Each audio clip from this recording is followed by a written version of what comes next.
Hello and welcome to Following Truth. As always, I'm your host, LJ. If you don't know me, if you're new to my channel, I run this channel. It's predominantly a Christian Bible teaching channel, but I'm starting up a series or videos looking into mental health issues. And for those that don't know me, I suffer from certain mental health issues myself. I'm not a trained professional, although it is a subject that I like to study. My channel is here for people to come on and to talk about mental health issues. If you have issues, if you're struggling, you can come onto the channel. You can share if you want to, or you can just listen, and you can listen to other people share. You can listen to me share. And in each different video, what I'm actually going to do is I'm going to be looking at different subjects within the mental health area. And what I want to do with this channel, or with this part of the channel, is to create a place where people who are struggling, who have mental health issues, can come together to learn, to discuss, to share their issues with others, or for you to just be able to sit and listen and just know that there are other people out there that are also struggling, that are also finding life tough, and that have issues. Now, you may not have those issues yourself. It may be something that you're interested in. Maybe you know somebody that is struggling. Pass the details on, and let them come and listen, or you listen, and you can go back to them with information. Like I say, I'm not a trained professional. I'm hoping that I will be able to get some trained professionals onto the channel as the channel grows along this kind of area, and we get more people watching, following along. Then we can hopefully get some trained professionals to come along and give some real advice. But like I say, we're going to just be looking at different subjects on this, and I do appreciate everybody that is here. You are more than welcome to just listen, or if you would like to come in and share and talk, there is a link that you can click, and you can come in and you can speak if that's something that you would like to do. Hello, Doki. Thank you very much for being here. And Tongji, welcome, as always. So, in this particular video, what I'm going to do is take a really basic view and look at some of the different mental health disorders, conditions that affect people. Now, what I will do in the future is take a more in-depth look at each one individually. But in this particular video, what I'm going to do is just take a brief overview of some of the more predominant, I would say, mental health issues. Now, this may be something that you're suffering from. It may be something that you know somebody else. Now, also, not to say that every single one that I go through, it's not necessary that everybody is going to have that particular mental health condition. And it also doesn't mean that you can't have more than one. And it also doesn't exclude people who have other mental health issues that we're not going to look at. But these are just some of the ones which would be classified as like the predominant ones. And it doesn't mean that they're the only ones. There are others. And if I don't mention something that maybe you know somebody that has, and you would like to share that, or say, maybe in the future we can have a look at those as well. So, like I say, in this, so I'm going to go through them. I'm just going to go through some of these different mental health conditions. And if anybody at any point would like to make a comment, or you would like to come on, you are more than welcome to do so.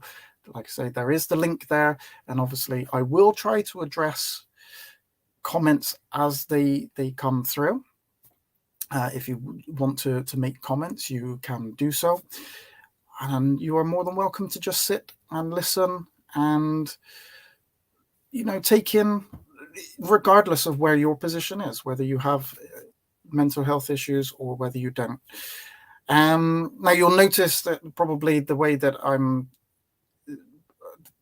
being is slightly different than on my Christian channels teachings, because this is a very sensitive subject. And like I say, not everybody is going to be interested in this, but I really want to make it a place where people can come and they can kind of share together and become a small community for people that are struggling with mental health. And thank you very much, Doki, for the super sticker. Yeah, much appreciated, as always. And you know that you are too kind, I will say.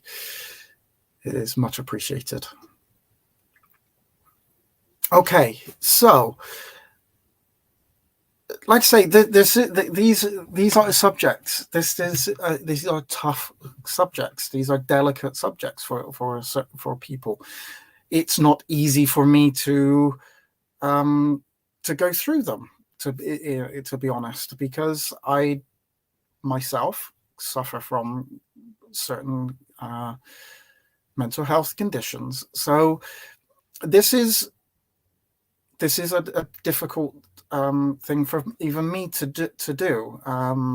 Now, when it comes to my Christian teachings, that is hard enough because of the mental health side of what I have, like the anxiety and the self-image. It is hard for me to do. I have to fight really hard in order to be able to come and do live videos, because it's not something that comes very easy, natural to me. It's when I have to talk, it isn't an easy thing for me to do. I study, and I love to study, and I very much a keyboard warrior. I have my website, which I love to post on, and I love to post my studies on there. But when it comes to actually presenting those in a live format, it isn't easy for me to do, and I do struggle with that. Although I do try to do them, they are difficult for me to actually do. But I am getting there. I'm slowly trying to change the way that I feel, the way that I think. It's a difficult thing even for me. Delusional. The definition is very interesting. Very interesting mental issues. Yes. So Anna is here, because it's easier to hide it. Most people don't understand this. Of course, hiding mental health issues is something that actually people with mental health issues do a lot, because it's embarrassing. I don't know. Some people are embarrassed by it. Some people don't want to admit that they have them. Some people feel that they're going to be looked upon in certain ways by people. They think that they're going to be, I suppose, criticized, looked down upon, all of this type of thing. That if you admit that you have like mental health issues, and I think that mental health issues obviously has some, a stigma, because in long time ago, people with mental health issues were not able to get proper help, and they would go off into laboratories. I can't even say the word laboratories, and they'd have electric shock systems done to them. It was very stigmatized. They would get locked away when people had mental health issues.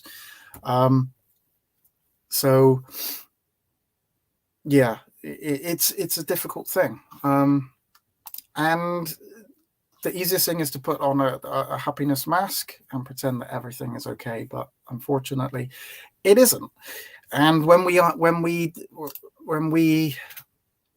put on that mask, we hide it from other people, it kind of takes away the ability for other people to be able to come and help us. But that's just a coping mechanism that human beings have. They hide things, and whether that be drugs or alcoholism, people don't like to admit some. I'm talking general. I'm not saying everybody, because everybody is different in the way that they cope, the way they behave, the way they are with their issues.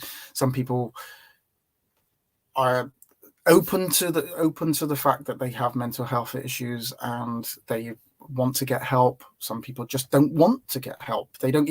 Some people don't even realize that they have mental health issues. And we'll see that in a moment, when we start going through some of the mental health issues, we'll actually see that there is a really broad spectrum of health issues that, I think a lot of people just automatically think of like some kind of like schizophrenia or this type of thing. But that's just not the case when it comes to mental health issues and what is classified as a mental health issue. So Tongji says, my son really good at making you think he's normal, but it always comes out. He can't suppress mental issues for very long. I think that this is a truth. I think that people see issues like when it comes to like maybe an alcoholic, and people see the issues, but they may not address them. They may not come to that person and say that they think they have a problem, because you don't. Who wants to just go and tell somebody, you have a problem? That's not. That's probably not the best way to do it. Anyway, we have to come at these things at a very. It's a delicate subject, as I say. So.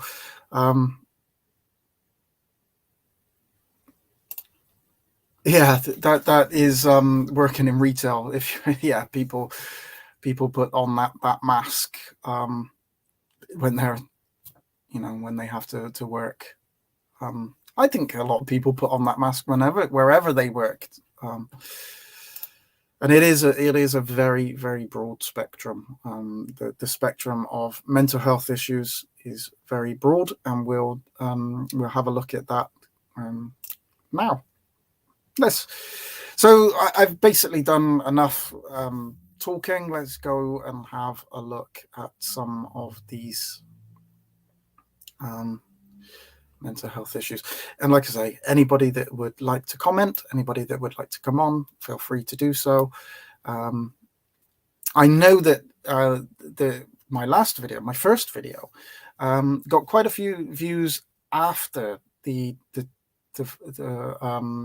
when I was obviously live.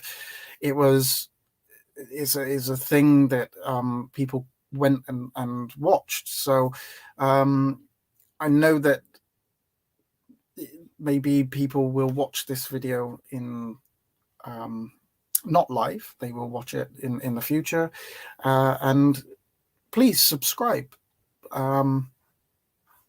like the video, and you'll get notified when I go live again, and maybe come and watch it live, and you can share, you can sit and listen. Sometimes that's all we need is to just to know that we're not alone, that other people are struggling, other people are there. Maybe you're in work, maybe you're sat at home on your own, and you don't really feel like interacting, but you just want to know that somebody is there, and you're, like I say, everybody's going to be individual. Everybody's going to be different. Some people are going to be willing to talk. Some people are going to just want to listen. And I will share things as well.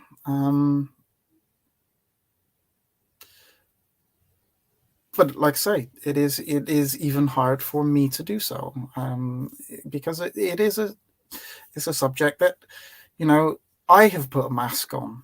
I have hidden things. I have maybe denied where I am, what kind of place mentally that I have been, and have been for a very long time in reality. I'm looking back, and I look back into my past, and I see things that I've done, things that I've happened, and maybe things that have been done because of the place that I am, and maybe the place that I am is because of things that I've done. So you have this circle, chicken and egg thing, which comes first. So we have to look at all aspects, and that's where, like, the therapy comes in. When you do CBT therapy or other forms of therapy, you start looking at yourself, at situations, things that have happened, the way that you react, and we look at these things, and then we can start analyzing why we behave the way that we are, why our mind is the way that it is. And alcohol and drugs help them cope, and don't want to take meds because in some cases makes them feel worse. And I'm one of those people that doesn't like to take prescriptive medication. I've been offered antidepressant tablets by my doctor, and I have at this moment, and I'm not saying that it will be something that I do forever, I have refused to take them, because I have seen people that have taken antidepressants and have become addicted. And actually, as I said in my last video, sometimes just taking the medication is just putting a bandage over a wound, and it's not really fixing the wound at all. And you are not really dealing with the issues. You're just giving somebody a tablet in order to be able to get through. But if you take the tablet away, the issue hasn't changed. And so I think that, okay, yes, we need to offer some kind of mechanism to be able to cope, but I also think that it's really important to start looking at why you need those medication in the first place. So at the moment, it is something that I have chosen not to participate in, although I have been offered. I'm not saying that forevermore. It's not something that other people shouldn't take, because, like I say, everybody is different, and I'm not going to try and give anybody advice. That's personal to me. I haven't decided to take any. I know that other people do take them and they work, and I've been told by people that have taken them to just take them for a certain period of time. But yeah, it's an individual thing. And if you and some people do turn to alcohol and drugs in order to cope, because sometimes getting drunk and just being able to kind of, be in a world of your own, or getting stoned, or high on whatever drugs you're taking, is an escape mechanism. You don't have to cope with the reality of what is going on. Now, that itself doesn't mean that it's making things better. It's just, again, it's kind of just escaping from the reality of where your place is. And sometimes it's better to be in that place than your reality for you. I'm not saying that actually it is a better place, but for you at that precise moment in time, it might feel like a better place to be. So it's just individuals. It is a very individual thing. And 99% of people at work consider me happy, open person, always smiling. But unfortunately, the reality is different. And that is, for so many people, is that, you look at people that are depressed, and look at Robin Williams. Nobody, I mean, one of the funniest men that has ever lived on the face of the planet, yet was manic depressive. And sometimes genius, like, there are many genius people throughout history that would be considered to have had mental health issues, because sometimes, the brain isn't able to cope with those types of things.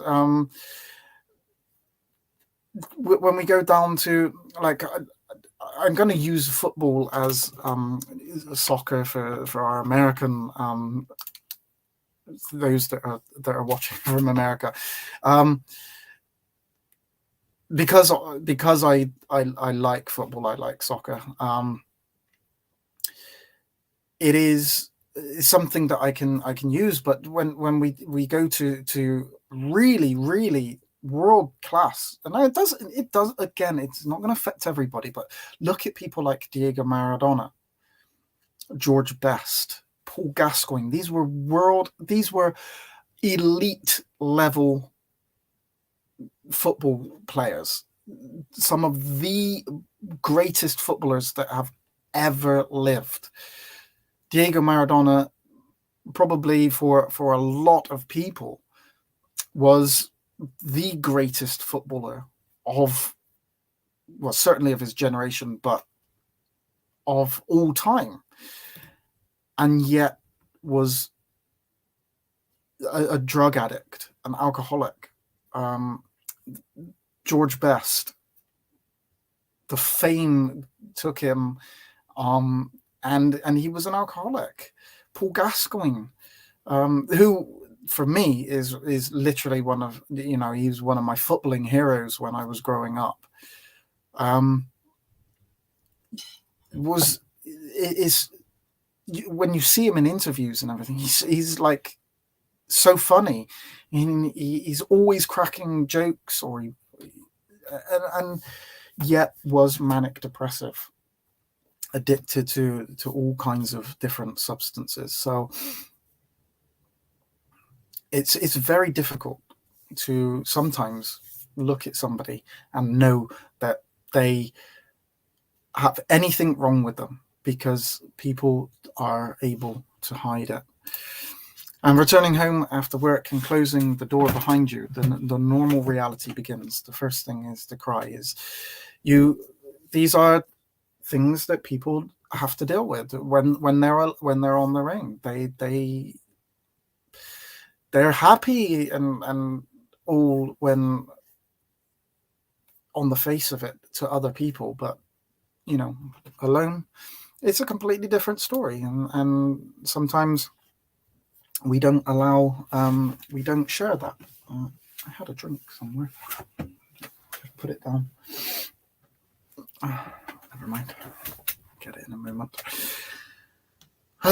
Yeah. So depression is, so like I say, we're gonna. So depression itself is also on a spectrum. So you have very, very manic depressive down to low level depressive. But depression is depression, and it might affect people differently. People might have different levels of it, but it would still be classified as a mental health issue. Doki, again, you're so kind, and I really do appreciate it. Thank you very much for the super sticker. And again, to all of those that are listening and taking the time to sit here and listen to me talk and are willing to comment and engage, I really, really appreciate you so much. And I'm really thankful that you're here, that I'm not just talking to myself. And I really do appreciate it. Thank you very much. And like I say, if any time somebody wants to make a comment, somebody wants to come on, feel free to do so. But let's have a look now quickly at some of the mental health issues. So I'm going to start with the World Health Organization website. So the World Health Organization, this is the official WHO website, and it states there, which is, you know, we talk about mental health issues, and it's like not 1 in every 8 people in the world. There's what, close on 8 billion people. That's 1 billion people live with a mental disorder. This isn't rare. This isn't something that, you know, the weirdo down the street. You know, I grew up when I was very young, and this is a story that, you know, looking back, when I was young, I was probably 7, 8, maybe around that kind of age, maybe slightly younger, maybe slightly older. But there was actually a guy that lived literally about 2 minutes away from where I lived, and he clearly had mental health issues, being 6 and 7 and knowing nothing really of it. Now, I'm pretty sure that it was some kind of schizophrenia. He would talk to himself. He was clearly very limited in his ability to speak, and his ability to communicate with people. He was very shy and if you walked by him, he would cross over the road and then put his head down and walk away. His name was Derek, and we used to call him Divvy Derek. That was our name. That was the kid's name for him, was Divvy Derek. And I tell you what, if you waved out to him, he would wave back to you. He was shy but friendly, but he was also very troubled, and people would make fun of him, including myself. My friends, we would shout out to him, Divvy Derek, and try and get chased by him. And he would chase, because obviously he had those mental health issues. And we found it funny. We found it hilarious that we would chase this, and actually people would, the older boys, I'm talking 14, 15 probably, they would actually chase him. And people found it absolutely hilarious, because this was back in the 80s. I don't really know where mental health issues were back then, with the recognition of it and the studies and the treatments and stuff. But he lived alone. So, and I'm sure I don't remember, because I was very young, and actually, like, it was only for a couple of years, and I think he moved away, and he probably got moved to either somewhere else or to put into a hospital or something. I don't know. I honestly can't remember. So it was back then in the 80s. I don't know where the studies were, and maybe if it was today, he would be under a lot more supervision. We would be getting a lot more help. I'm surprised that he was actually out in the community. I know for certain that at times he would actually chase people, and he would get a knife or stick or something, but that wasn't his fault. He just went about his daily business, and he would go to the shops, and people would tease him. They would make fun of him. They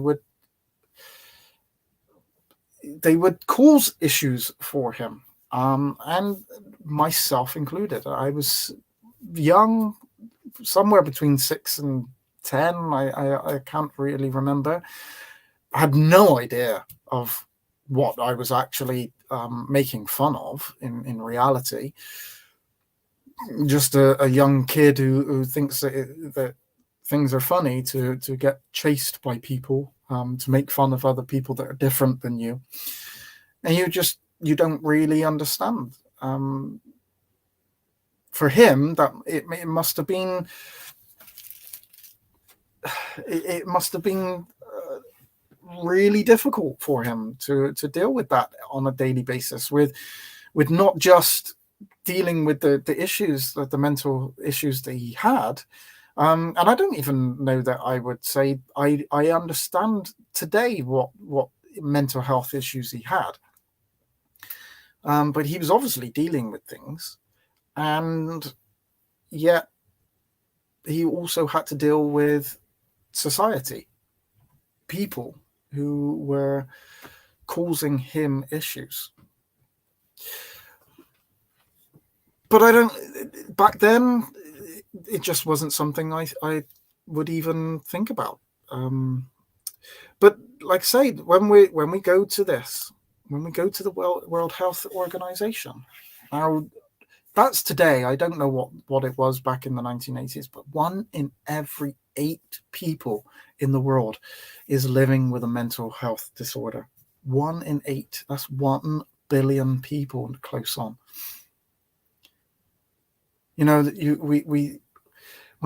As I say, I was sharing about Derek because that was the one that everybody knew had mental health issues. But everybody would say right, he was the one with mental health issues. Well, I also grew up in an area where there were lots of alcoholics. There were lots of glue sniffers. There were lots of drug addicts. Right? What we're going to see is that these are all forms of mental health issues. So addiction is a mental health issue. But we'll come to that in a second. So 1 in 8 people, let's bring that back up. 1 in 8 people are suffering from mental health issues. That's a lot of people. Mental disorders involve, let me just get rid of myself so we can read this a minute. Mental disorders involve significant disturbances in thinking, emotional regulation, or behavior. There are many different types of mental disorders. Effective prevention and treatment options exist. Now, this is something that we must know, that there are preventions and there are treatments available. But most people do not have access to effective care. So let's there we go. A mental disorder is characterized by a clinically significant disturbance in an individual's cognition, emotional regulation, or behavior. It is usually associated with distress or impairment in important areas of functioning. There are many different types of mental disorders.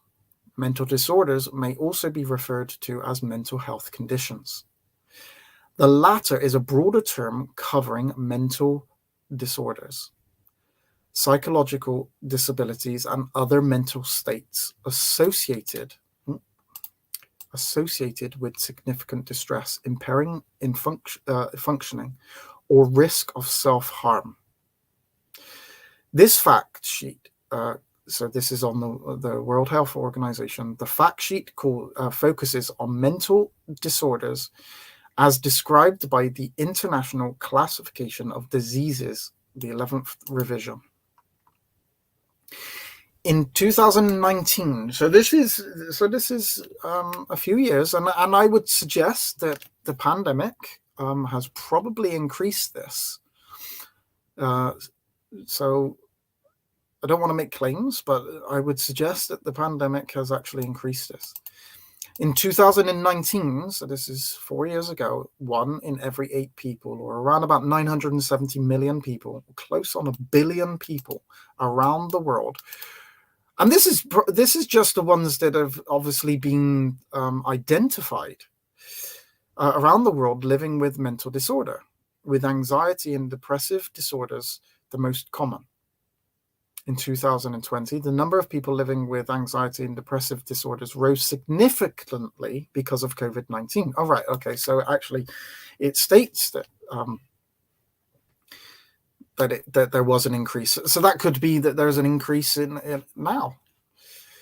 Initial estimates show a 26 to 28% increase, respectively, for anxiety and major depressive disorders in just 1 year.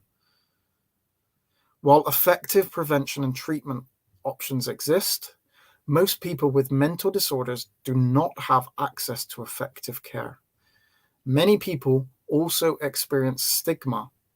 So we mentioned that already, discrimination and violations of human rights.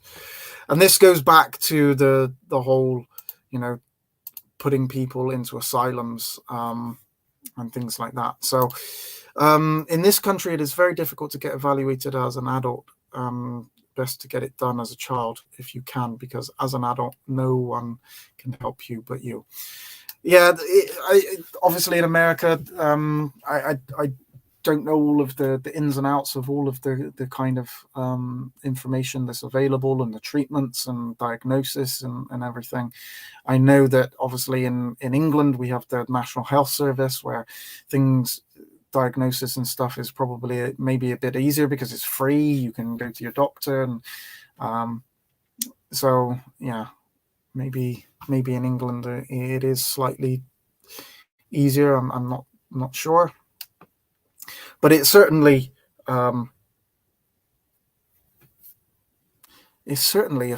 affecting a lot of people, and it's increasing. It's getting worse and worse. It's not getting better. The more that we we look and things that are happening in the world, the worse that this situation is getting. Now, you would think that in a world where, we have more things today than history has ever had. We have computers, we have cars, we have flights to people go on holidays to far away countries, which was very difficult in times past. We have all different types of things that are available to us. We go out to restaurants when even poor people without a lot of money, people can still go out and go to restaurants. We're living in times where we should be able to be happier and more connected to one another. Medication but it should be better. Doctors should be better. The studies and science is better. It should be better. Now, it could be that we're now diagnosing things that before people weren't diagnosed with. So it's not a case that actually there are more people living with mental health issues. Maybe more people are being diagnosed with mental health issues, and maybe more people, maybe there is a broader range of mental health now that would have just encompassed one specific thing before, but now we have different categories. So we have things that would have just been classified as a bit strange in the past, but now classified as mental health. No free healthcare in America, although we're 31 trillion in debt. Unfortunately, the world is in debt. I think the whole world is basically in debt, and most of our homeless here in America are mentally ill. I wouldn't put it past that. Now, you can look at this in different ways. You can say, well, actually, the mental health issues have caused their homelessness, or their homelessness has caused their mental health issues. It's probably a bit of both. People are probably have mental health issues. Then, as we said in the last video, they go into alcohol, they go into drugs, they then lose their jobs, and they lose their relationships, and they lose their homes, and they become homeless. So there's a spiral, and then obviously once they're homeless, that's not going to help somebody's mental health state either. So you get that cycle of maybe it becoming worse and perpetuating itself. And I would say that probably in England, a lot of the homeless people are mentally ill. Now, again, that doesn't necessitate that they were mentally ill before they were homeless, but living on the streets is definitely not going to help in that particular case. So I'm going to go back. The mentally ill now have access to guns thanks to Trump. Now guns are the number one killer of children in the country. I don't know enough to be able to kind of comment on that side of it. Not really. I've looked at different things, but yeah, I'm not too sure on that. Tongji, I've just been notified on from the app again. You are too kind, is really appreciated, and I thank you very much from the bottom of my heart. It really does mean a lot. I appreciate it. Just, I don't want anybody to feel like that's something that they have to do. I really do appreciate it, but don't feel like that it is something you have to do just when you come here. And I know that you don't, but it's very, very, very much appreciated. So thank you very much, Doki. Thank you very much, Tongji. Very, very much. It is much appreciated.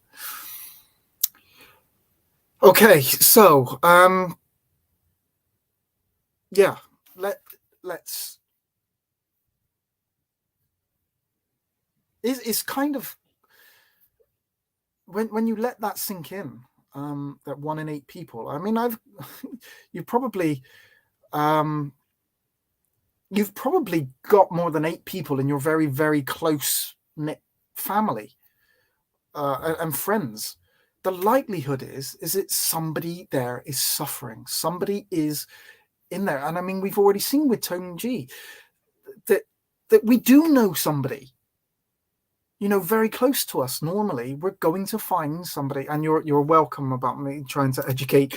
These are just things that I'm really interested in, and obviously, I've always said that celebrities, they normally, when they get diagnosed with a condition, they normally, it's surprising that they become the patron of that particular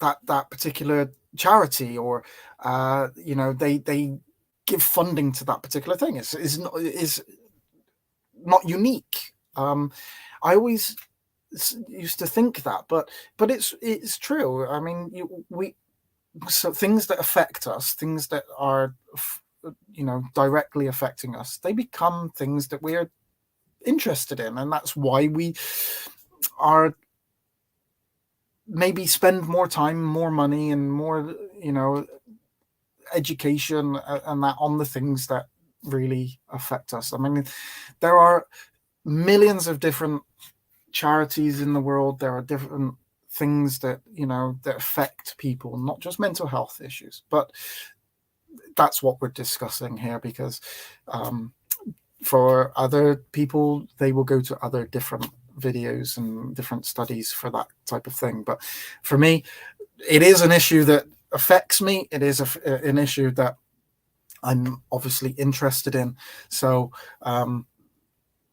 obviously it's one that I study, and I'm looking into, and I'm trying to study it more, and look into the mental health issues. And because I'm not an expert at this, I have mental health issues, but I am not an expert in that. Just because somebody suffers from something doesn't make them an expert at it, and that's why we go to professionals in order to get treatment, because they are the professionals. They are the ones that have done the study, and I'm hoping that, like I say, as people get interested in this study, it's going to take time. It took me a very, very long time to get people interested into my Bible studies, so this is going to be no different. It's going to take time to get people, and people with religious studies, they've got a lot to say on that kind of thing, and they're willing to engage, and they're actively looking for it. People with this is a very touchy subject, as I've already said, so it's very, very difficult to get people to be interested in the subject. So it's going to take time. I understand that. I understand that people are going to not come on live. I understand that people are going to watch the video in the future, and hopefully, as I say, it will grow, and I will start getting some professionals on who are studied in the subject and are able to put forward some really good information. And the information I'm going to utilize is hopefully from websites. The ones I'm using are coming from websites that are hopefully sound, that we can trust. World Health Organization, you would kind of suggest that the information on there now is basic information. So I think that kind of information should be trustworthy on there. But let's not forget that mentally ill get taken advantage of too. 100%. There's so many cases of family members and caregivers taking advantage of them, taking their money, sexually exploiting them. 100%. So people they have mental health issues, and people do all of this kind of thing. There's a thing in England. It's called cuckooing. Now, I don't know if you know what the cuckoo bird. It doesn't build a nest. It robs other birds their nests. And there's a thing called cuckooing in England that I don't know if it's something that goes on in other places, but it's when like a group or a gang of usually it's revolving around drugs. They will take over a mentally somebody with mental disorder. Quite often it's somebody with Down syndrome that is living alone, that gets care. They will go in, they will befriend them, they're that person, and then they will utilize their flat, their house, for their drug deals. And they would like kind of take over that person's home. But they're doing it in like a pretense that they're friends with the person with the mental illness. And obviously the person with the mental health issues is either unaware that what they're doing is wrong because they're not capable of processing what they're doing, or is so in fear that they just continue allowing them to do it. And it happens a lot. It is a problem here, and so people. But yeah, caregivers taking money. We've had that in recently where people have been found, like the carers of going into old people's purses, not even just mentally health, people with mental health issues, but old people that the carers are going in and taking out of their purses, and they're drawing money out of their bank accounts and stuff, and getting put into wills, and it's human beings will take advantage of other human beings. Like I say, when I was young, I didn't like take advantage, but I made fun. I mocked these people with these mental health issues, who are mentally ill. Education is what we really need. I think that learning Pythagoras' theorem in school is, maybe I've never used it since I left school. Maybe we should give some education on how to fix a car. Maybe we should give some education. I mean, I don't know about in other countries. I'm talking about in England. Maybe we should learn how to open a bank account. Maybe we should learn how to look after money. Maybe we should learn how to start a business. Maybe, I mean, we get this as we get older, but it's certainly not something that we get as we're younger. But maybe we should get teachings in how to be respectful to people, and actually, yeah, education on debt and interest work. I don't think that this is something that, certainly in England, that is taught. But as you say, as we learn, we do better. So we should educate people on aspects of life, more aspects of life. Learning math is interesting. English, yes, we need that. Science, well, yeah, to a certain degree. History, we should know about history, geography, these types of things, but we should have a lesson in life as well. Okay, so let me now go and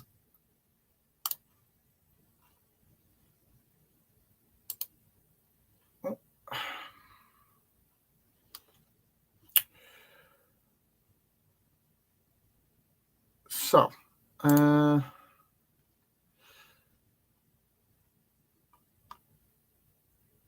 I did have bear me 1 second, because that isn't the I don't think that is the website that I wanted.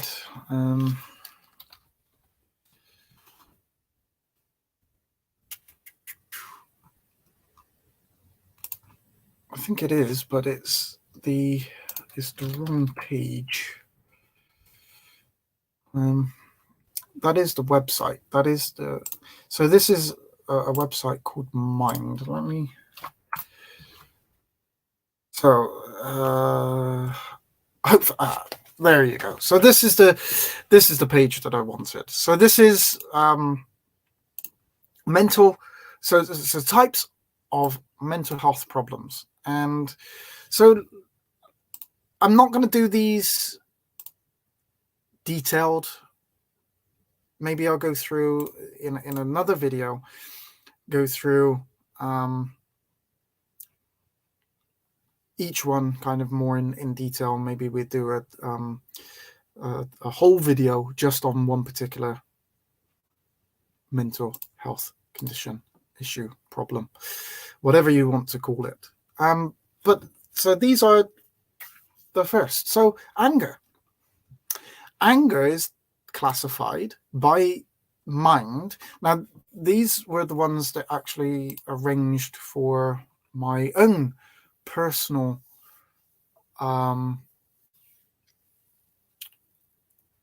CBT therapy. Okay, thank you very much again for the super sticker. It is very, very kind of you.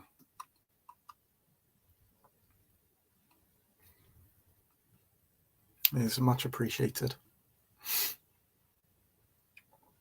So yeah, so this is from the mind.org.uk. This is I presume it's just a predominantly English organization, but they've listed anger as being. So this is a little bit more detailed, but anger, we feel angry at times. It's part of being human. Anger is a normal, healthy emotion which we might experience if we feel attacked, deceived, frustrated, invalidated, or unfairly treated. It isn't necessarily a bad emotion. In fact, it sometimes can be useful. For example, feeling angry about something can help us identify problems or things that are hurting us, motivate us to create change. achieve goals and move on. So when is anger a problem? Anger only becomes a problem when it gets out of control and harms you or people around you. And so this can happen when you regularly express your anger through unhelpful or destructive behavior. Your anger is having a negative impact on your overall mental and physical health. Anger becomes your go-to emotion, blocking out your ability to feel other emotions, or you haven't developed healthy ways to express your anger. So anger can become, itself can become a mental health issue.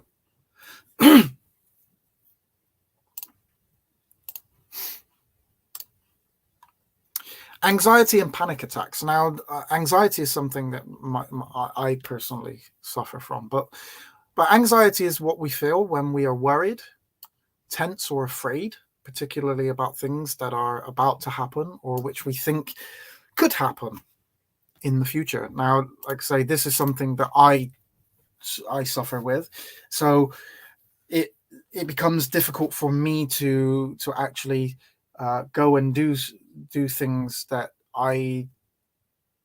that a lot of people would just find kind of normal.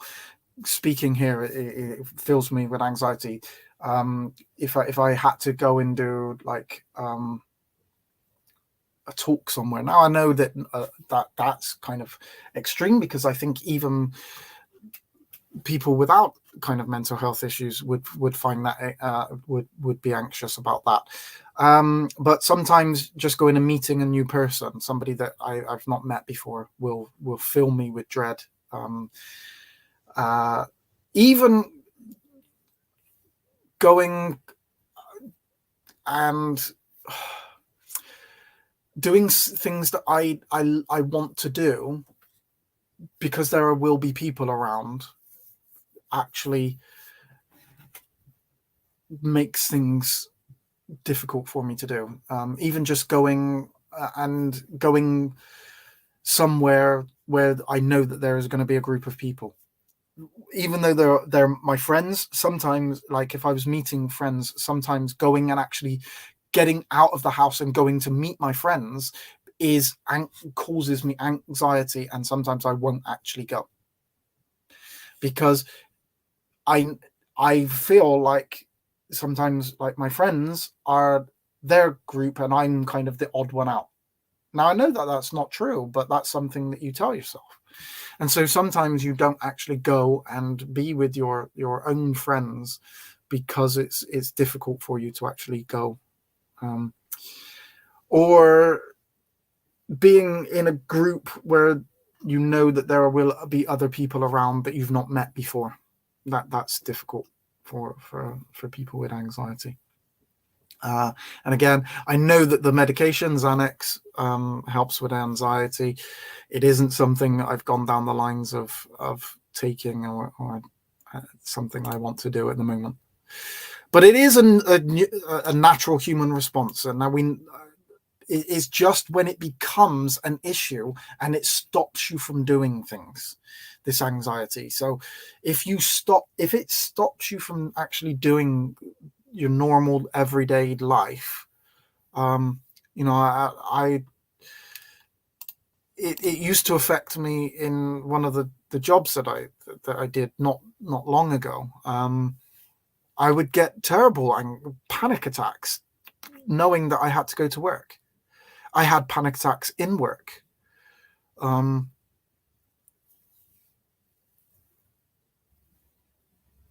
Yeah, okay. So Anna it took Xanax for 3 months and felt worse. Now, like I say, this is individual. This is an individual thing. There are people out there that take Xanax and these things and it does work, but clearly for certain people it doesn't. And picking up the order or saying good morning to the courier was difficult. Now, if you're the medication is going to affect people in different ways. I would never recommend, or because I'm not trained in that way, I would never recommend or discourage somebody from taking medication. It's not for me to say. And I know that that Xanax does help people.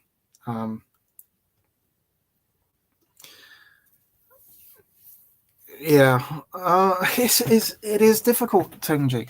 It really is. And people say to me all the time, like, "Oh, you know, you you you can go, you can do that, you can do this, you can do this," and I say I can't, because it's really difficult. Like I find meeting new clients with my job really difficult, because I'm instantly thinking that I'm going to say something wrong. They're not going to like me. Somebody's going to instantly. I even find sometimes when I'm at the gym, it difficult, because I talk to people at the gym, but I don't talk to people. People talk to me. Then I will talk. I don't speak to anybody while I'm at the gym unless they come and speak to me. Even people that I know and I've spoken to before, I might go and I might say hi, but unless they come and speak to me, it's really difficult. I'm not saying that actually all the time. Most of the time, I cannot go over to somebody because I just think that I'm going to be a nuisance, that they don't want me to go and speak to them, because that's just the way that my brain works. And I'm sure that there will be other options for Anand, whether that be some kind of medication, whether that be some kind of therapy,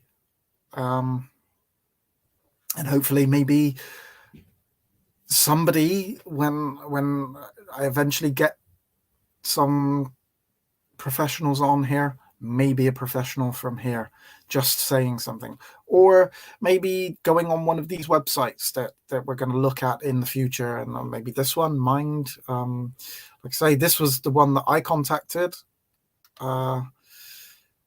was Mind, and they were the ones that arranged. Well, they weren't the ones that arranged for the therapy, because that was done through my doctor, but they were the ones that spoke to me. They actually contacted my doctor. They asked for permission to do that. So maybe go through somebody like Mind, and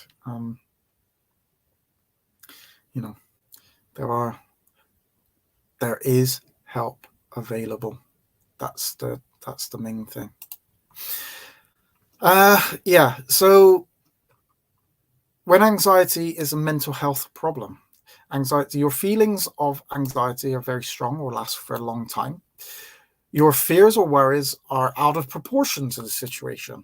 So, like I say, sometimes, like if you're incapable of, maybe you have an issue, but you can't vocalize that. Maybe you've got the wrong. Maybe you go into a coffee shop and you've got the wrong. They've given you the wrong coffee, but you end up drinking that coffee because you don't have the ability to go to the back up and actually say, there's an issue with the coffee. That is an issue. Big worry over small beans, and the problem is that sometimes those small things, for people with this kind of with anxiety, small things become very, very big, and the more that you don't do it, the bigger it becomes, and it just becomes an issue, and sadly,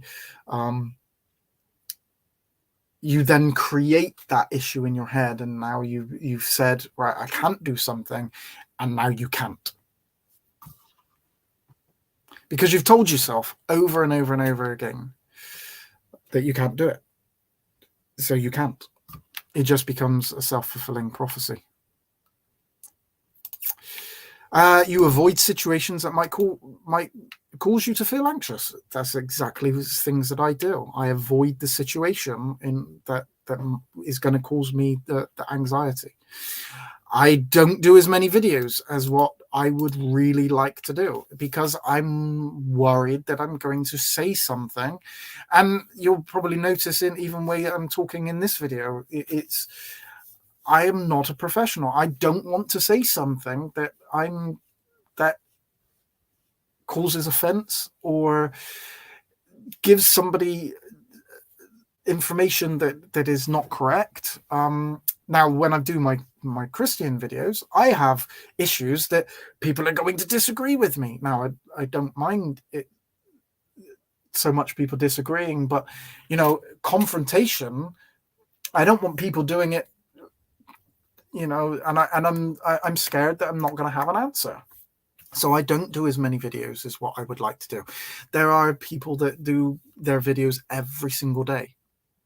I would love to be able to do that, but I struggle with it's a real big thing. I remember that even I used to do non-live videos. I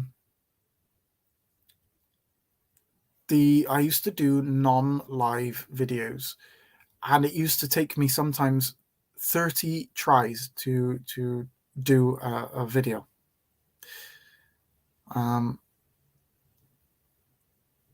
I disagree with that, Nick. Unfortunately, it is a real thing. Now, I'm not saying that everybody that is diagnosed with mental health issues, it is real, and I 100% think that medication given just willy-nilly to people is definitely something that is done in order to create profits and things, and it is just given out. But to dismiss mental health as not real is something that you obviously clearly have not gone through yourself, which I'm glad that you haven't had to go through that.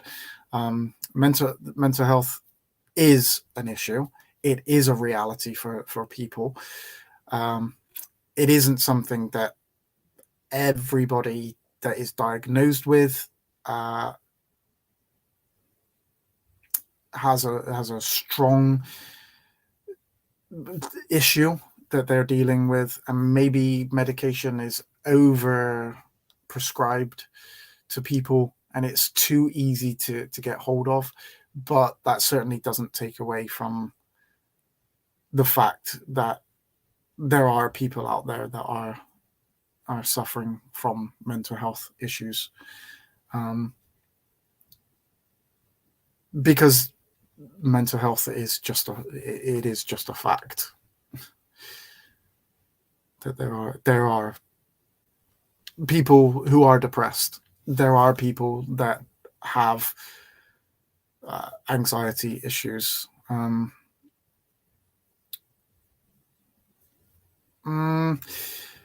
Yeah,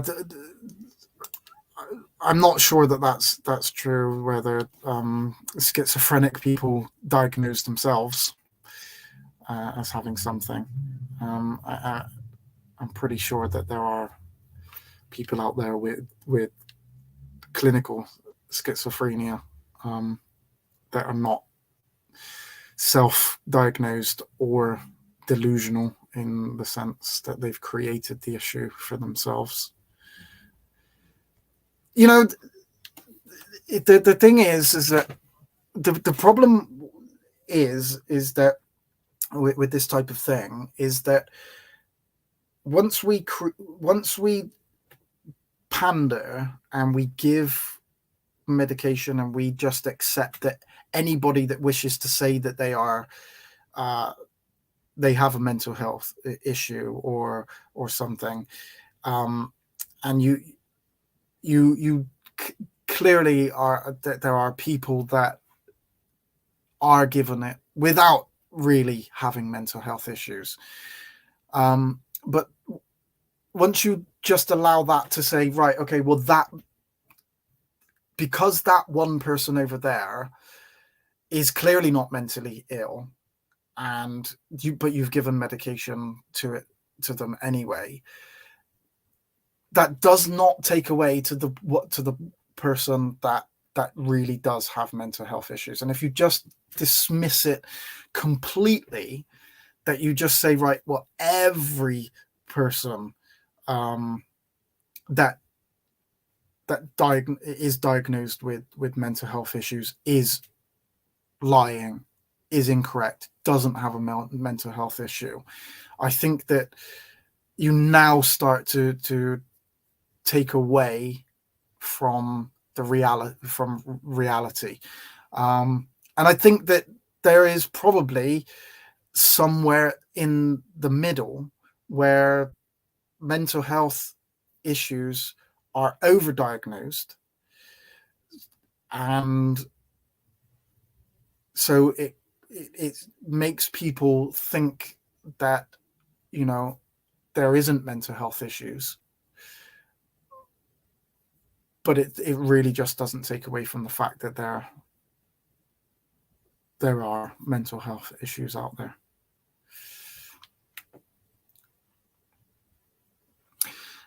Sometimes ever I'm afraid to be happy, because whenever I'm too happy, something bad always happens, and that's hard, because, but then, you know, if you don't allow yourself to be happy and you're just waiting for it to go wrong, then you don't even get the enjoyment of when you're have the ability to be happy.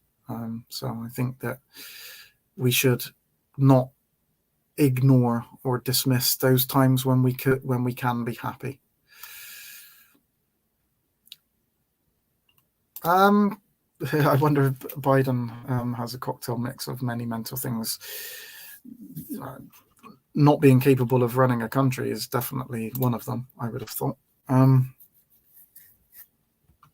Yeah, don't let it stop you from being happy. It is okay to be happy, and the problem is that if we deny ourselves even the ability, you know, even when things go wrong and we are unhappy, and it creates the times when we are unhappy. If we then deny even the times when we can be happy, we don't even get that, and so we are just unhappy. And so I think that we should at least grab hold and take hold of those times when we can be happy. People have been to 10 different psychiatrists and 10 different diagnoses. Well, yeah, but now you're just generalizing, and that's a very we'd have to look at individual statements, because now you're going to have to obviously support that with kind of evidences, which is not something that I'm really going down the lines of in this study, in this look at.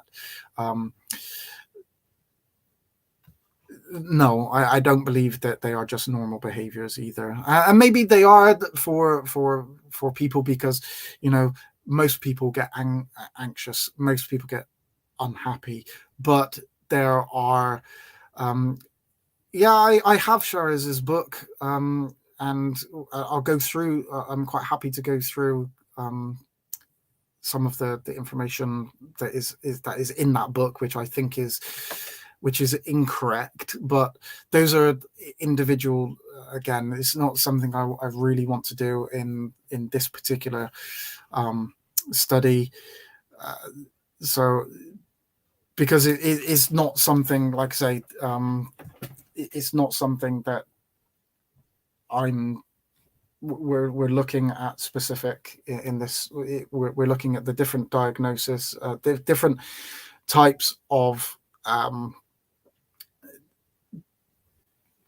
the disorders, the mental health disorders that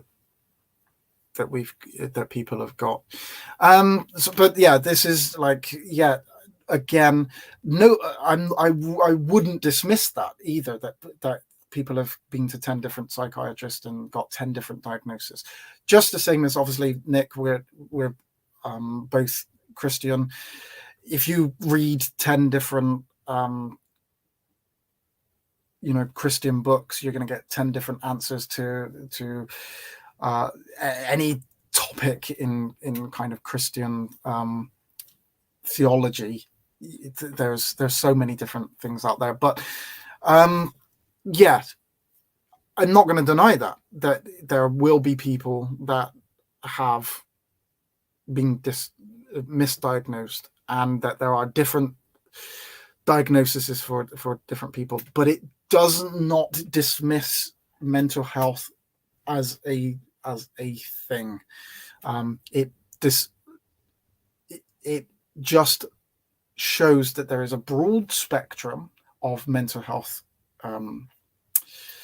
disabilities, broad spectrum of mental health conditions that affect people in different ways. And sometimes it is worse than others. Sometimes it should not be diagnosed in that way, and others, but that does not mean that there are not correct diagnoses out there.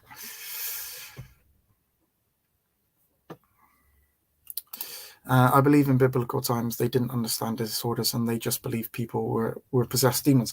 Now, actually, that's something that I'm looking into it in what understand. But that's another thing, is that you ask quite a few. You ask different people about what demons are in the Bible, say, and people will say that they are physical manifestations of, like,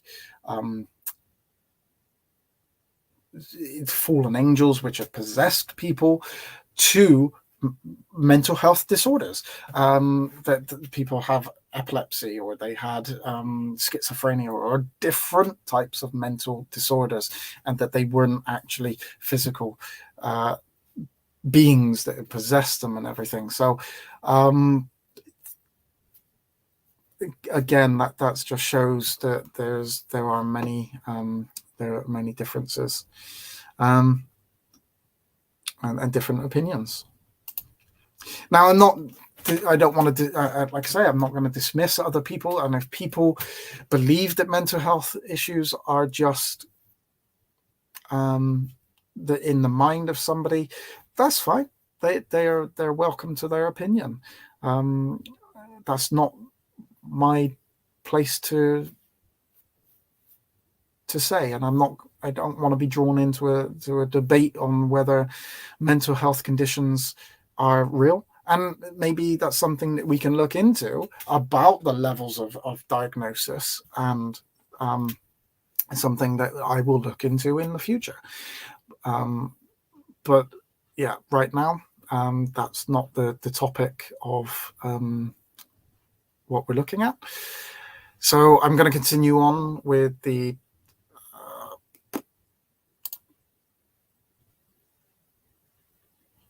this look at the different things. So your worries feel very distressing or are very hard to control. You regularly experience symptoms of anxiety, which include panic attacks. Panic attacks is things that I've had in the past. They're not very nice. It's really just basically your heart is kind of pumping, is kind of goes very, very fast. You struggle to be able to breathe properly, and so panic attack is not a pleasant thing to have, if that's something that you actually do have. Okay, so we've now looked at anxiety. So anger, anxiety, bipolar. Now, this was I actually got diagnosed with, and whether that was a correct diagnosis or not, I'm not 100% sure, because of the bipolar is very high, very low. I'm not too sure that I get the very high. Maybe a long time ago I did, but now I don't really get those highs. I do definitely get very, very lows, but I'm not sure that I get those highs anymore. So bipolar is a mental health problem that affects mainly your mood. If you have bipolar disorder, you're likely to have times you experience manic or hypomanic episodes, which means feeling high, depressive episodes, which means feeling low, potentially some psychotic symptoms during manic or depressive episodes. Now, so when it comes to like the highs, this is where the difference of like the normal behavior. A lot of people are happy. People with bipolar are extremely happy over very, very small little things. They can become like the world is the best thing in the thing, just on very, very small things, and then you get really excited about things and you're so over the top when you're happy. But the problem is that somebody with bipolar can change from that high to feeling literally like they want to kill themselves in a split second. Because I know that, because I've gone through that myself, from a place where you think that, things are going right, things are brilliant, things are really good, and then just something will happen. As Anna says, she's scared to be happy now because there's always something that bad happens. And I've gone through that where and it's come to the point now where even little things become really life-changing things. Like, I spilt coffee, and I'm going to give you anecdotes of my own life. I spilt coffee over some books that I have, and actually it didn't cause as much damage as what I thought that it would, but it ruined my whole week. It literally ruined my week because I spilt a coffee. It was just a tiny drop of coffee went over some of my books, and it was like, I've got these books and I look after them, and and I've spilt coffee over them, and it just it ruined my week. And this is the kind of thing that can happen to people, that the highs to the lows, and people with bipolar can experience really crazy highs, and then they can also experience, and then it doesn't necessitate that they go from a high to a low like instantly, but the lows that they get because of just basic day-to-day things are extreme levels of like not wanting to get out of bed, not wanting to go to do things which affects their work, to literally wanting to kill yourself. Now, not everybody that has those kind of tendencies or inclinations to cause themselves harm in that way actually go ahead with it, but obviously suicide is a major thing, especially amongst men, especially amongst kind of middle-aged men, is a major thing. And if you are going through that, go seek help. I've been there. Seek help. It is not something you want to deal with on your own. Trust me on that. It is not something that you just don't deal with that on your own. I've been there. That's all I will say. So bipolar,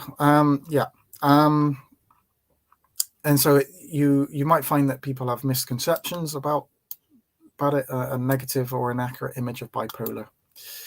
What does bipolar mean? It's bi, two, polar meaning complete opposite, the highs and the lows.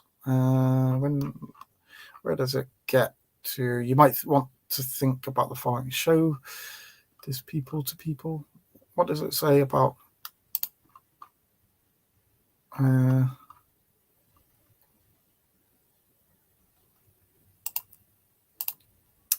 sorry, I wasn't actually showing you. I was just looking at myself.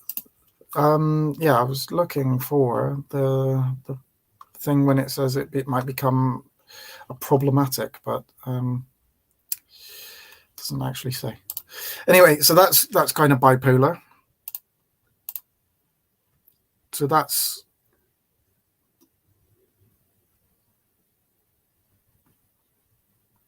I wasn't even reading the books. It went over like a shelf. I spilt it off of my table, and it just went over the bookshelf. Not a good thing. I was very upset. So body dysmorphic disorder. So what is body dysmorphic disorder? Body dysmorphic disorder is an anxiety disorder related to body image. It's closely related to obsessive compulsive disorder. You might be given a diagnosis for BDD if you experience obsessive worries about one or more of perceived flaws in your physical appearance, and the flaw can't be seen by others or appears very slight. Develops compulsive and repetitive behaviors and routines, such as excessive use of mirrors or picking your skin to deal with the worries you have to the way you look. Experience significant disruption to your daily life as a result of these worries and behaviors, such as avoiding social situations. Again, this is something that that I have suffered from. Feelings of guilt or loneliness, depression, anxiety, isolating yourself to avoid situations that cause you anxiety, misuse of alcohol or other drugs, feeling you need unnecessary medical procedures, such as cosmetic surgery. And then it goes into eating disorders, which we'll look at later, self-harm. So this is, again, something, unfortunately, I have dealt with, suffered with, as specifically as a younger man. I still struggle at certain points now, but it was something that I dealt with very much when I was younger. To the point where I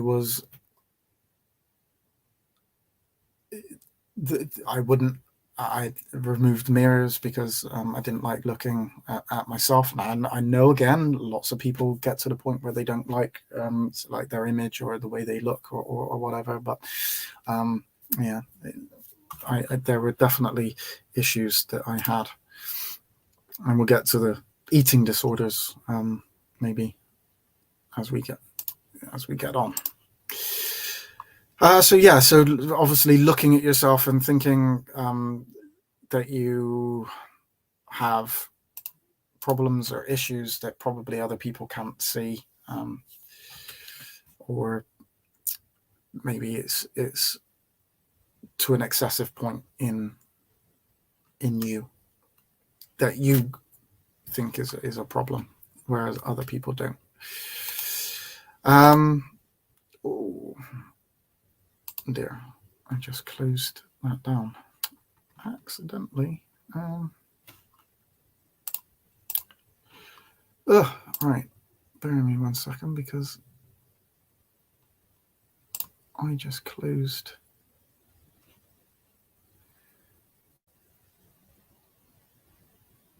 that down.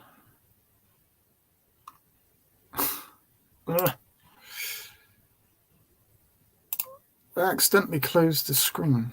And now I need to find it again and then add it. Apologies. There we go. Right, so now I need to add that.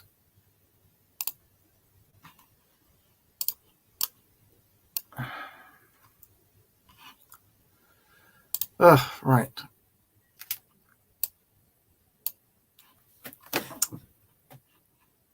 Apologies. Well, I need to add that back again because I managed to delete it from my. There we go. Right. Okay. So we've done anger, anxiety, and panic attacks, bipolar disorder, body dysmorphic disorder, borderline personality disorder. I honestly think that I don't know if it's my computer that's bipolar or it's the person that is working the computer. Probably me more than anything. I keep doing weird things with the computer. I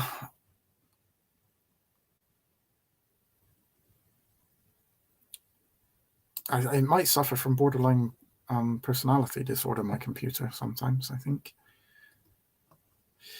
So what is borderline personality disorder? It's a borderline personality disorder is a type of personality disorder. You might be diagnosed with a personality disorder if you have difficulties with how you think and feel about yourself and other people.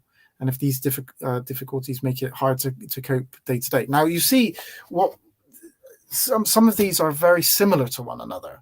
And so the diagnosis is probably going to be very, very small between between the borderline personality disorder there and that the disorder of yourself.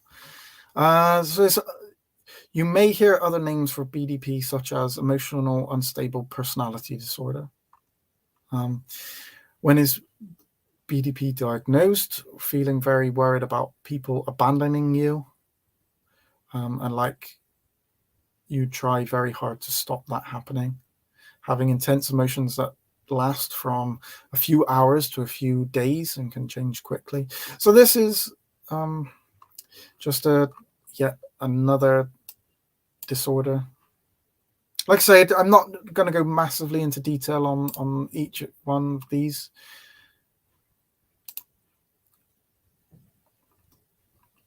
Depression, obviously. This is a major one for people is depression. Now, depression is not just feeling sad. It is feeling sad, but it's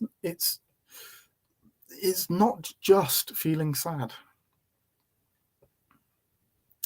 So it is a low mood or losing interest and enjoyment in things. It can cause a range of other changes to how you feel or behave. The symptoms you experience may vary. How intense they are, how long they last, and how much they affect your daily life can also vary. So, like I say, while there's a spectrum of illnesses, there is a spectrum of the level of that illness that you have. And there are people that might just feel really down for a few hours. Now, you might think, oh, well, that's just normal. Yeah, but okay, it might just last for a few hours that day. It might be something that they struggle with on a daily basis. It might be that it's only lasted a couple of hours that day, but like they've just gone through a week of it, or they will go through a week. So depression is not just feeling sad at any particular time. It's a prolonged state of feeling very low, and you're not able to get out of that, which happens on a regular basis. So we're not just talking about somebody that feels sad today because their football team lost, or they spilt coffee over their books. This is something that is like a thing that has happened on a regular basis, and now it's just become regular for them. It's not just a one-off. And depression, there's not that much information on there about it, but persistent depressive disorder, I suppose these are different names for them, for it. But yeah. So it says if you have more severe depression, you might find day-to-day life much more difficult. You may also experience suicidal feelings. Suicidal feelings are not the norm. They're not normal. If you are having suicidal feelings, that is not an everyday normal thing. So most people do not think about just ending their life on a realistic basis. I think some people think, oh, I wish I wasn't in this or whatever, but people really think about committing suicide, but it's normally a cry for help, and it's not normally something that people want to do. They think about it because they don't want to deal with what they're dealing with. And so they think that it's easier to just not have to deal with those things anymore. And the easiest way to do that is to remove yourself from the daily situation. And that's why people commit suicide. Because they don't. Now, to say that, people commit suicide, they get to the point where they are so down, they're so depressed, or they have such problems, whichever reason that would be, that they literally end their own life. The most extreme thing that you can do. Now, we cannot dismiss that. You cannot say that that isn't real, because people have got to that point where they are doing that. So you cannot dismiss their problems, their issues.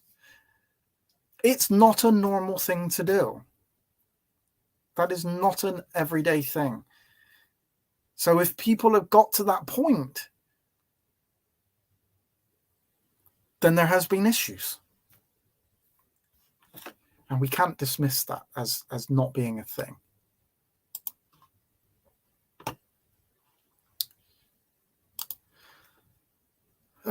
So now we have disassociation and dissociative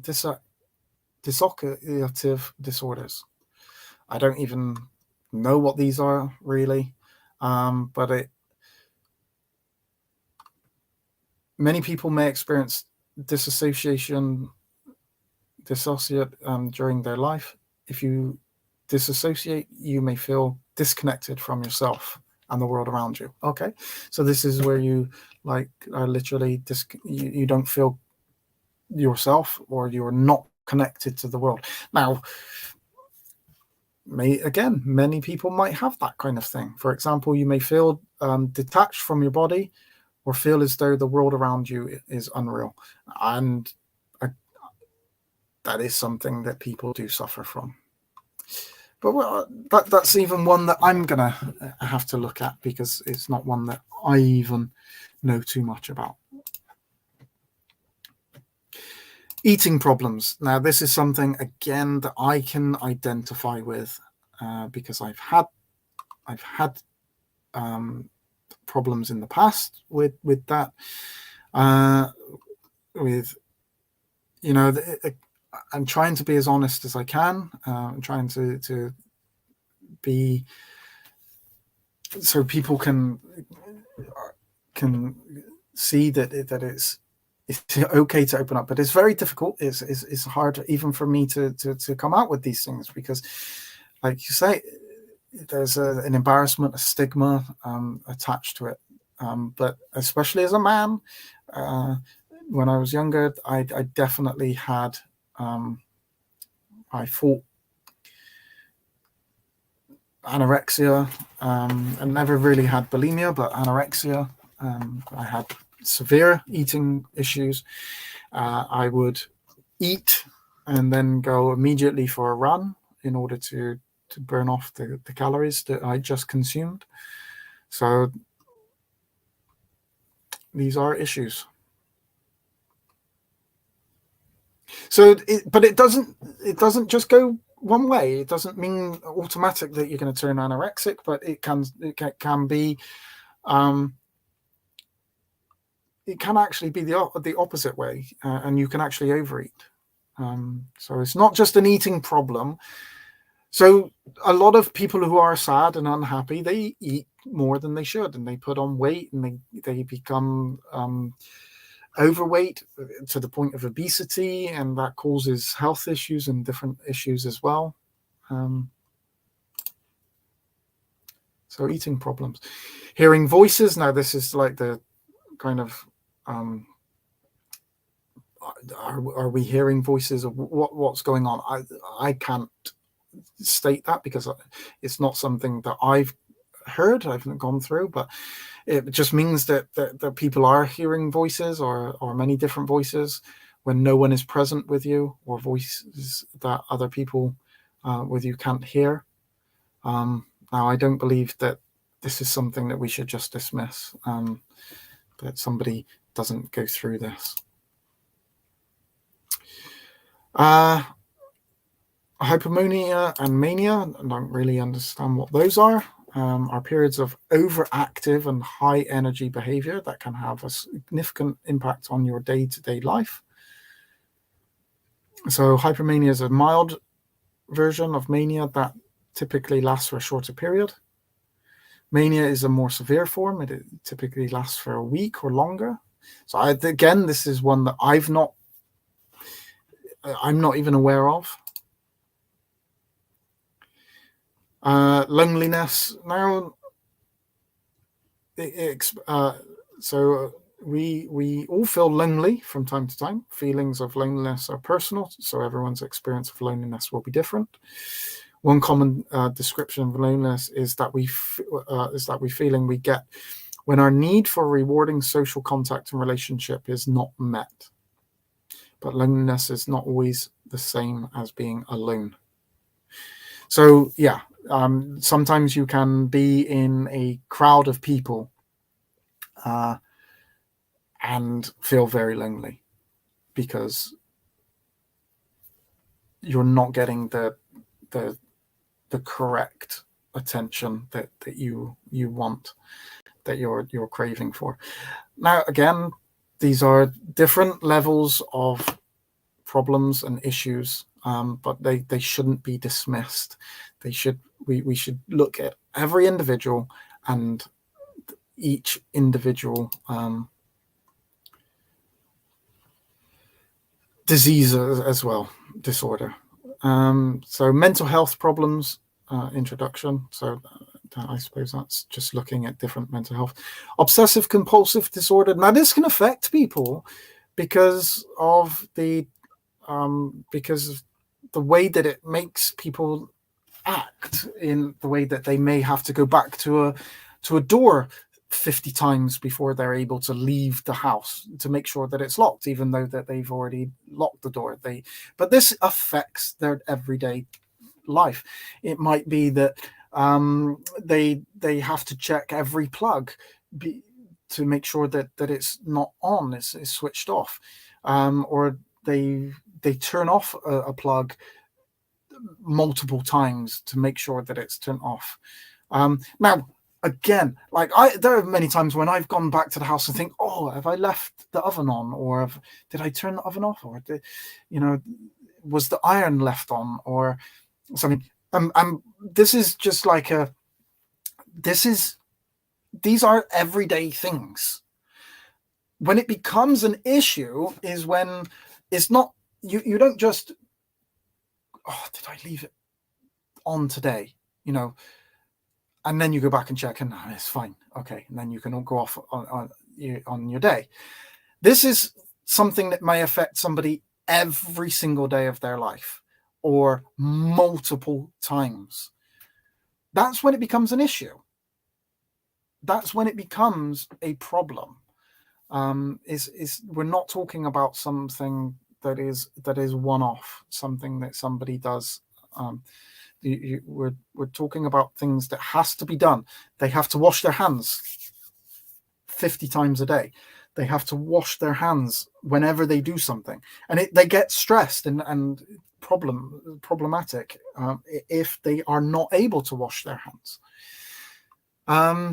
So people do this to the point where their hands become red raw because they've washed with so much soap, or so many times. So it is an issue when it becomes life-changing. Panic attacks, which we've already done. Paranoia is obviously thinking that paranoia is thinking and feeling like you are being threatened in some way, even if there is no evidence or very little evidence that you are paranoia. So paranoia is an issue that people have to deal with. Being paranoid about things. I think even down to the point where, like, I would say that, like, I suffer from a very small amount in the fact that I'm paranoid that people are instantly going to dislike me, going to not what. So that's why I get that struggle with meeting new people, because I'm instantly going to think that they're going to kind of think that I'm weird. Why am I speaking to them? But this is just something that over time it gets built up and it becomes an issue for you. Personality disorders, phobias. I have a severe arachnophobia, but people may have other phobias of, like, just being able to leave the house. So or claustrophobia, where they're not able to go into small places. I think is it agoraphobia? I think that's the correct one. Agoraphobia, where you're not able to leave the house.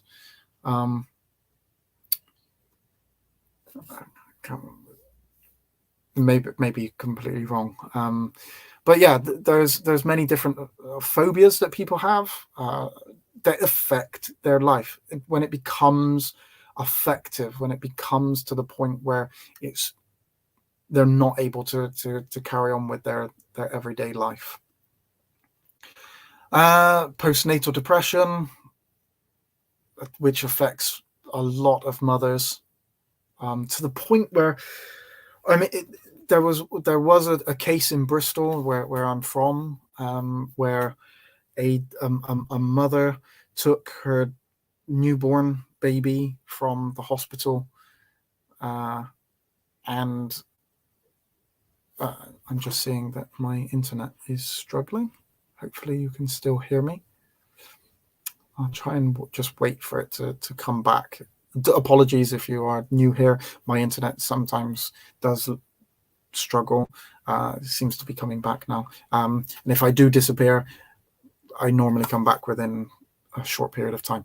So there was a recent case not too long ago, where a woman here, quite a youngish, I think in her 20s, was suffering from postnatal depression, and went and committed suicide after killing her baby as well.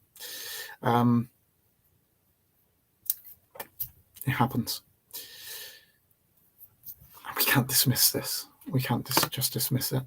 Post-traumatic distress disorder. This is maybe something that, like, something really traumatic has happened to us. Now, I know a lot. Yeah, it was absolutely awful. It was like, the reason why I utilize, I mean, it probably happens all over, but this happened like literally a few miles away from where I live. That's why I was able to utilize that one as the story, just because it was very close to where I live. And it wasn't that long ago, actually. And yeah, she jumped from cliffs, and killed herself and her baby. It's very, distressful for everybody, probably, involved in that. But even for people that, just, I think it touches you when it's close to your home, and when it's something that is very, I didn't know who she was, but it was very close to where I live, so it does affect you. So yeah, the post-traumatic stress disorder, which is like a lot of soldiers have that kind of thing, where they've experienced something horrific in battle, watching somebody die, or all different things, and then they replay that over in their head and they can't get over it. And I know that I've never been in the army. I can't imagine what being in a war, people trying to kill you, actually feels like. It's not something that I think I would be able to cope with, and probably I would end up suffering, because obviously I maybe I'm also have the tendency to have disorders. Yeah, that would be horrible for me. Premenstrual dysphoric disorder. I don't even really know too much about that. Obviously, that's not something that's going to affect me personally, but I know that can affect people in different ways, and it can. Hello, Jonathan. Thanks for being here. Depression, anxiety, and such. Yeah. So I don't know if that's something that you suffer from. Sort of depression, anxiety, and such. So you obviously have a history of manic depression on your dad's side. So yeah, there is evidence that depression can be hereditary, or whether it's hereditary or not, it can certainly, if we're, it's like, sometimes if somebody in your family is an alcoholic, it can mean that you are more susceptible to becoming an alcoholic. I appreciate you being here and sharing, Jonathan. Thank you very much for being here. But so is that you suffer from depression, anxiety? So it's like sitting on a fire all day. Is that the depression side? It is affecting you in that way?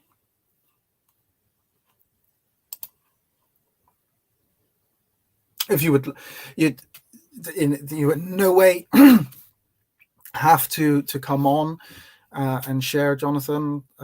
You're more than welcome to just make comments. You are more than welcome to, if you would like to come on and discuss, and you can do so. And there's the link there that you can come on and open up. But please don't feel like that it's something that you have to do, or if you don't feel like it,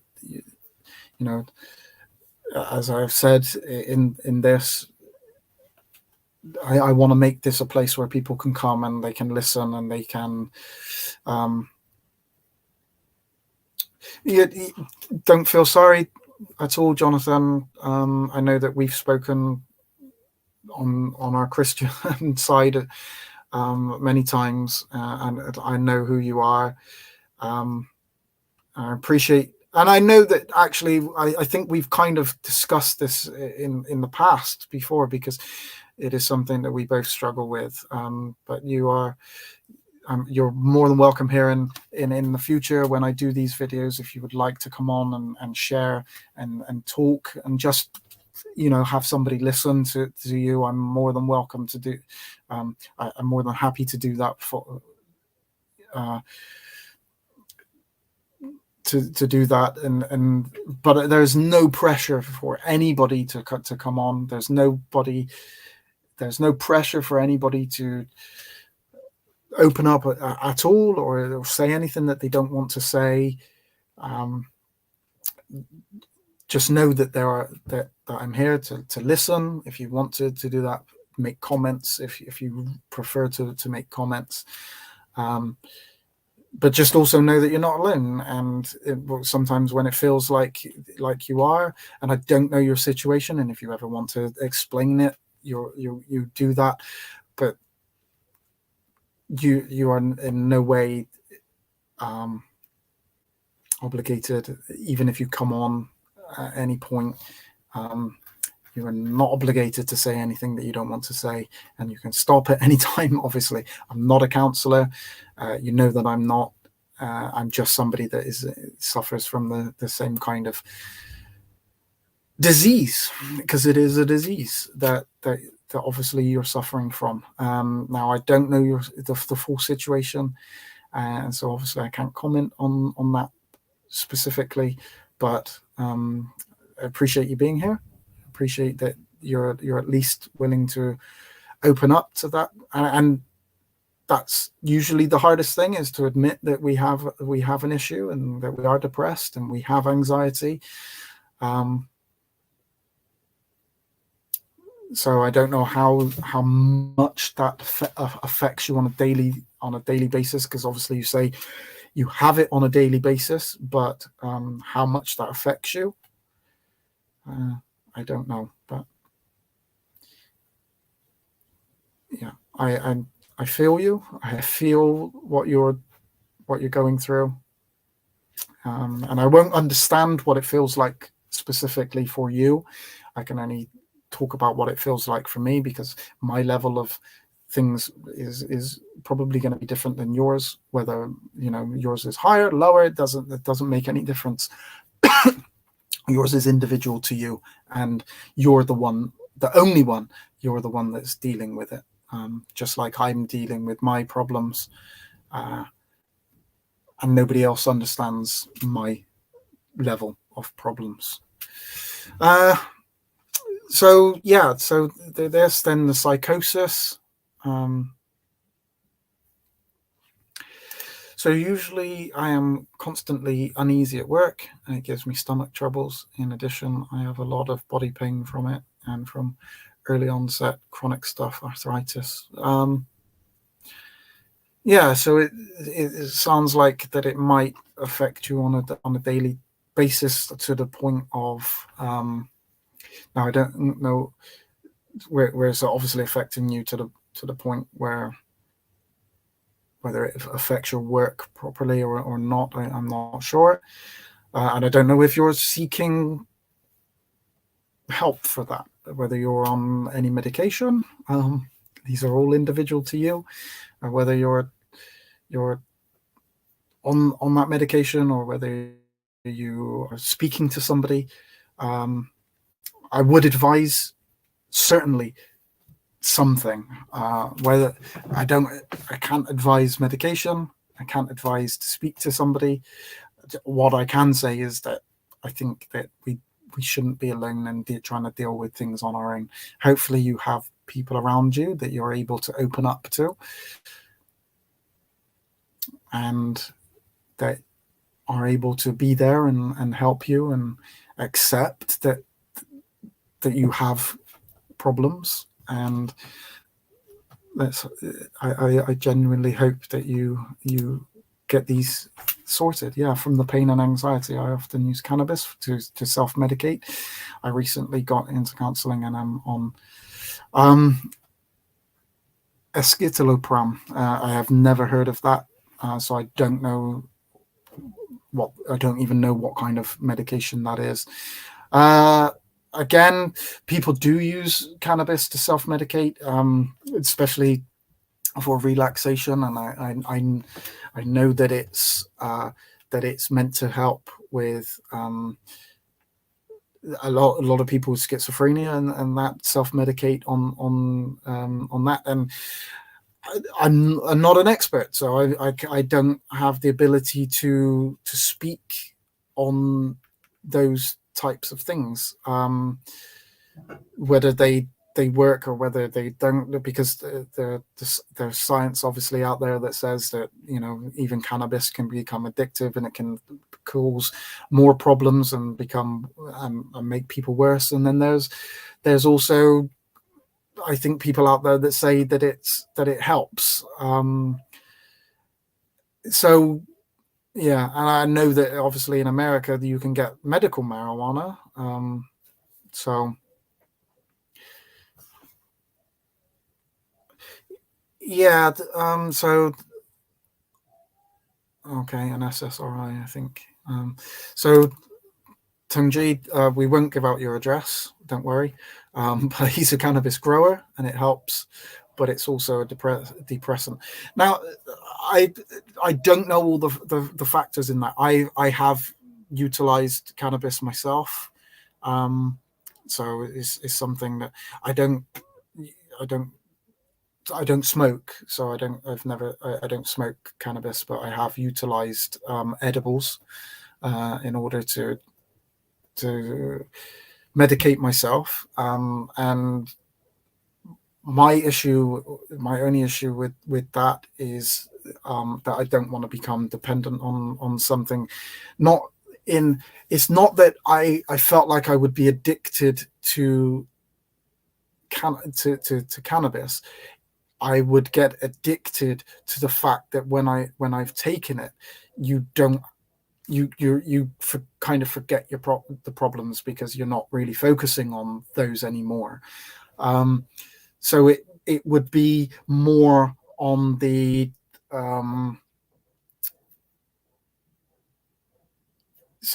it would be more on getting addicted to the fact that you don't have to deal with it. But that would be the same as kind of alcoholism as well. So it would be a mask over on top of it. So again, each individual would have to take that individually, and I'm certainly not advocating any kind of medication whatsoever, including marijuana and medical marijuana. That's not anything that I would advocate, because I'm not trained enough to be able to do that. But I do know that there are people that think and utilize these, whether it be medication from a pharmacy or whether it be, self grown, as Tungji does. So, but we should, when we're looking at all of the things, we should take it individually. And if it's affecting you, if you're struggling with, if it helps you, then fine. If it's really not helping and actually hindering you, then you should look into other forms of medication. And I'm trying to be careful, because in cancel culture, I go and say something that somebody takes in the wrong way, as if I'm advocating an illegal substance and stuff. Well, actually, if Jonathan is in Canada and it's legal, then it's fine. But yeah, addicted to self-loathing, I've been there. I know exactly what that, and you've got to go. Thank you very much for being here, Jonathan, and sharing what you have. Please come and share again, and come back and listen, talk, whichever you feel more comfortable doing. But yeah, so recreational drugs and alcohol addiction, that we've already looked at that. Then schizoaffective disorder. Now, this is different than schizophrenia, so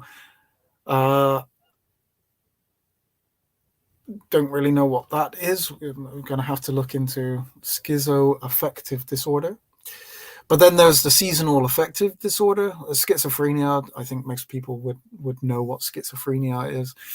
Seasonal affective disorder, sad. This is when you're getting the lack of vitamin D when during the season, when the winter time and you're not getting as much sun. You can get depressed and stuff from that. Self-esteem, self-harm, sleep problems. I struggle with sleep myself, but stress, suicidal feelings, which we've kind of looked at briefly. I will go into all of these types of themes. Tardive dyskinesia. I've not heard that at all, and obviously trauma. So I don't believe that those are the entirety of mental health disorders, conditions, issues. I doubt very much if they are. I expect there are a lot more than that. But those are obviously the main ones that people are going to be diagnosed with. And like I say, this comes from mind.org.uk. So I will give my sources for everything that I post, and I share. I'm not trying to advocate anybody or anything. I'm just utilizing a website with information,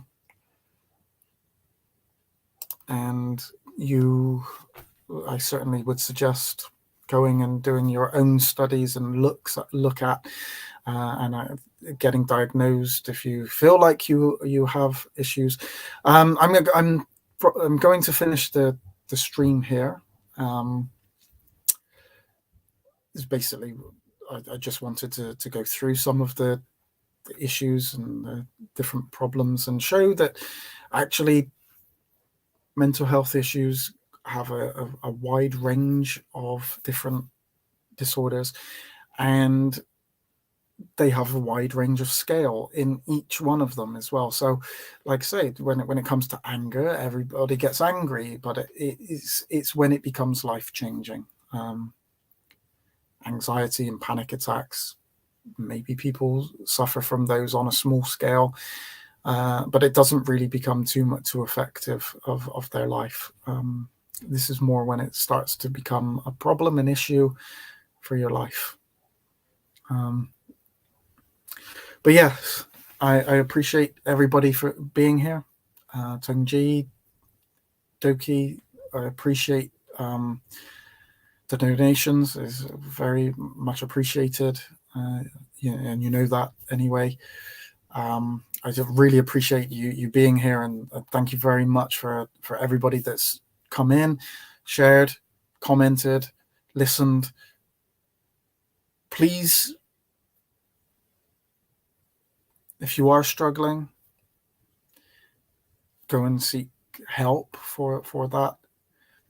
But you are welcome to come here, listen, come and share. If you want to do so, you are more than welcome to do so in the future. Please subscribe to this channel, and you will be kept up to date when I'm going live. And just try to make it a little bit of a community for people who want to not be alone and just want to be part of something. And Tungji, yeah, obviously, you know how much I appreciate you being here, very much so. I always say it, but people who are willing to come and spend some time just listening to me talk and comment and engage and stuff, I appreciate it so much. And hopefully, as the channel grows, we will get some really good content on here, and we'll get some people that are willing to share, and we'll get some mental health experts who can give you a lot more information than what I can.